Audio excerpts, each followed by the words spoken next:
यवतमाळ जिल्हा परिषदेत भ्रष्टाचाराविरोधात मोठी कारवाई करण्यात आली आहे। बांधकाम उपविभागातील शाखा अभियंत्याला 10,000 रुपयांची लाच स्वीकारताना एसबीआयच्या पथकाने रंगेहात पकडले।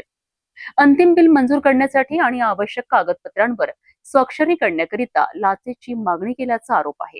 यवतमाळ जिल्हा परिषद बांधकाम उपविभाग क्रमांक 1 मधील शाखा अभियंता मधुसूदन ताजने यांना लाचलुचपत प्रतिबंधक विभागाने रंगेहात अटक केली आहे। तक्रारदार ठेकेदाराने पार्किंग शेड आणि पार्किंग व्यवस्थेची कामे पूर्ण केली होती, मात्र अंतिम देयक मंजूर करणे, MBA वर स्वाक्षरी करणे आणि पूर्णता प्रमाणपत्र देण्याकरिता आरोपीने 25,000 रुपयांची लाच मागितल्याचा आरोप आहे।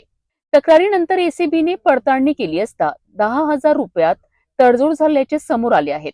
त्यानंतर असलेल्या सापड्यात जिल्हा परिषद कार्यालयातच 10,000ची लाच स्वीकारताना ताजने यांना रंगेहात पकडण्यात आले आहे। या प्रकरणी भ्रष्टाचार प्रतिबंधक कायद्यान्वये गुन्हा दाखल करण्यात आला आहे। यवतमाळ जिल्हा परिषदेत झालेल्या या कारवाईमुळे प्रशासकीय वर्तुळात मोठी खळबळ उडाली आहे।